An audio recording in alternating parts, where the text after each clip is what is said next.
વડોદરા શહેરમાં આવેલી global કોલિયાન્સ office ખાતે 16 વર્ષ પૂર્ણ થયા હોય તેઓ દ્વારા સેલિબ્રેશન કરવામાં આવ્યું। 53 યુએઈ દિવસ આ દિવસની ઉજવણી તેઓ દ્વારા કરવામાં આવી। દુબઈ જે ફક્ત ફરવા માટે જ નહીં પરંતુ હવે વિદ્યાર્થીઓ માટે પણ તેઓનું ફેવરેટ ડેસ્ટિનેશન બની ગયું છે અને તેમાં તેઓને મદદ કરે છે ગ્લોબલ કોલિયાન્સ, જેને 16 વર્ષ પૂર્ણ થયા છે અને માટે તેઓ દ્વારા આ ખાસ કાર્યક્રમનું આયોજન કરવામાં આવ્યું હતું।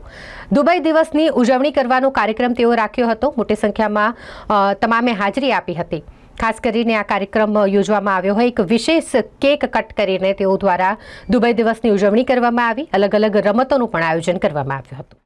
ઓકે, તો ગ્લોબલ કોલાઇન્સ ન્યૂ વીઆઈપી રોડ ઓફિસ ખોડિયારનગરમાં આજે અમારી બીજી બ્રાન્ચ છે, ત્યાં અમે યુએઈ નેશનલ ડેનું સેલિબ્રેશન રાખ્યું છે। That is 53rd UAE national day. Specially અમારા ઓનગોઈંગ સ્ટુડન્ટ્સ માટે આનો એક જ રીઝન છે કરવાનો, two spread awareness as much as we can, because steel many of the students are unaware about Dubai or UAE as an international study destination. So we are trying our best to spread awareness as much as we can by doing a few different activities around the globe. Okay, so અમે સ્ટુડન્ટ્સને અહીંયા gather કર્યા છે. They are enjoying, they are having fun. ઘણી બધી activities કરાઈ છે, એમની માટે બ્રાન્ચ રાખ્યું છે, and there are many things that students are doing here. Jinal.